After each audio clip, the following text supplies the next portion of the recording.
ಎಲ್ಲರಿಗೂ ಪ್ರಣಾಮಗಳು. ಸ್ನೇಹಿತರೆ, ನಮ್ಮ ಸಂಸ್ಕಾರವಾಣಿ ಕನ್ನಡ ಯೂಟ್ಯೂಬ್ ಚಾನಲ್ಗೆ ನಿಮ್ಮೆಲ್ಲರಿಗೂ ಸ್ವಾಗತ. ಈ ದಿನ ನುಗ್ಗೇಕೇರಿ ಹನುಮಂತ ದೇವಾಲಯದ ಸ್ಥಳ ಪುರಾಣವನ್ನು ತಿಳಿದುಕೊಳ್ಳೋಣ ಬನ್ನಿ. ಇದು ಧಾರವಾಡದಲ್ಲಿರುವ ಅತ್ಯಂತ ಪುರಾತನ ದೇವಾಲಯವಾಗಿದೆ. ಅಭಿಮನ್ಯುವಿನ ಮಗನಾದ ಪರೀಕ್ಷಿತ ಮಹಾರಾಜ ಕಾಡಿಗೆ ಬೇಟೆಗೆಂದು ಬರುತ್ತಾನೆ. ಆಗ ಹಸಿವು, ದಣಿವು, ಬಾಯಾರಿಕೆಗಳಿಂದ ಕಂಗೆಟ್ಟು ಬಂದಾಗ ಕಾಡಿನಲ್ಲಿ ತಪಸ್ಸಿಗೆ ಕುಳಿತ ಋಷಿಯೊಬ್ಬನನ್ನು ಕಂಡು ನೀರನ್ನು ಕೇಳುತ್ತಾನೆ. ಅವನ ಮಾತಿಗೆ ಸ್ಪಂದಿಸದ ತಪೋನಿರತನಾಗಿದ್ದ ಮುನಿಯನ್ನು ಕಂಡು ಕೆಂಡಾಮಂಡಲನಾಗುವ ಪರೀಕ್ಷಿತ ಮಹಾರಾಜ ಸತ್ತು ಬಿದ್ದಿದ್ದ ಹಾವೊಂದನ್ನು ಮುನಿಗಳ ಕೊರಳಿಗೆ ಸುತ್ತಿ ಹೊರಟು ಹೋಗುತ್ತಾನೆ. ನಂತರ ಅಲ್ಲಿಗೆ ಬಂದ ಮುನಿಯ ಮಗನು ತನ್ನ ತಂದೆಯ ಕೊರಳಿನಲ್ಲಿ ಸತ್ತ ಹಾವನ್ನು ಕಂಡು ಯಾರು ಈ ಕೆಲಸ ಮಾಡಿದ್ದಾರೋ ಅವರಿಗೆ ದಕ್ಷಕ ಎಂಬ ಹಾವು ಕಚ್ಚಲಿ ಎಂದು ಶಾಪ ನೀಡುತ್ತಾನೆ. ಅದರಂತೆ ಪರೀಕ್ಷಕ ಹಾವಿನಿಂದಲೇ ಸಾಯುತ್ತಾನೆ.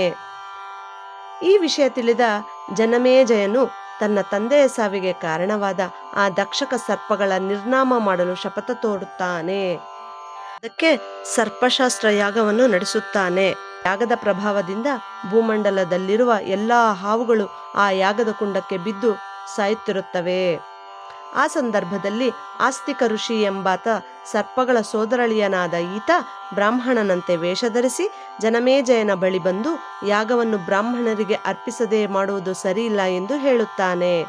ಅವನ ಮಾತಿಗೆ ತತ್ತರಿಸಿದ ಜನಮೇಜಯ ಮಹಾರಾಜ ತನ್ನ ತಪ್ಪು ಮನ್ನಿಸಲು ತಮಗೆ ಏನು ಬೇಕು ಕೋರಿಕೊಳ್ಳಿ ಎಂದು ಹೇಳುವ ಹಾಗೆಂದ ಕೂಡಲೇ ಆಸ್ತಿಕ ಋಷಿಯು ತಕ್ಷಣವೇ ಯಾಗ ನಿಲ್ಲಿಸುವಂತೆ ಹೇಳುತ್ತಾನೆ. ಅವನ ಮಾತಿಗೆ ಮಣಿದ ಮಹಾರಾಜ ಯಾಗ ನಿಲ್ಲಿಸುವ, ಆದರೆ ಸರ್ಪದೋಷ ಮಾತ್ರ ಅವನ ಬೆನ್ನತ್ತಿ ಕಾಡುತ್ತದೆ. ಇದರ ಪರಿಹಾರಕ್ಕಾಗಿ ಋಷಿಯೋರ್ವರ ಸಲಹೆ ಪಡೆಯುತ್ತಾನೆ. ಅವರ ಅನುಜ್ಞೆಯಂತೆ ಭೂಲೋಕದಲ್ಲಿ ಸುಮಾರು 500ಕ್ಕೂ ಅಧಿಕ ದೇವಾಲಯಗಳನ್ನು ಕಟ್ಟಿಸುತ್ತಾನೆ. ಅದರಲ್ಲೊಂದು ನುಗ್ಗೇಕೇರಿ ಹನುಮಂತ ದೇವಾಲಯವಾಗಿದೆ. ಆ ನಂತರದಲ್ಲಿ ಆಕ್ರಮಿತರು ದೇವಸ್ಥಾನದ ಮೇಲೆ ದಾಳಿ ಮಾಡಿ ದೇವಸ್ಥಾನವನ್ನು ನಾಶ ಮಾಡುತ್ತಾರೆ.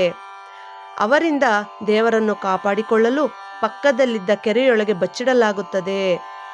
ಆ ನಂತರ ವಿಜಯನಗರದ ರಾಜಗುರುಗಳಾದ ವ್ಯಾಸರಾಯರು ವಿಗ್ರಹವನ್ನು ಕೆರೆಯೊಳಗೆ ಇಟ್ಟಿರುವುದಾಗಿ ಕನಸೊಂದು ಕಂಡು ಆ ಕೆರೆಯನ್ನು ಹುಡುಕಿಸಿ ವಿಗ್ರಹವನ್ನು ಕೆರೆಯಿಂದ ಮೇಲೆತ್ತಿ ಪ್ರತಿಷ್ಠಾಪಿಸಲಾಗುತ್ತದೆ.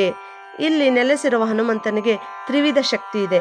ಅಂದರೆ ಮುಖವು ಒಂದು ದಿಕ್ಕನ್ನು ನೋಡುತ್ತಿದೆ ಎಂದು ಅನಿಸಿದರೂ ಕಣ್ಣುಗಳು ಮಾತ್ರ 2 ಕಡೆ ನೋಡುತ್ತಿದೆ ಎಂದನಿಸುತ್ತದೆ.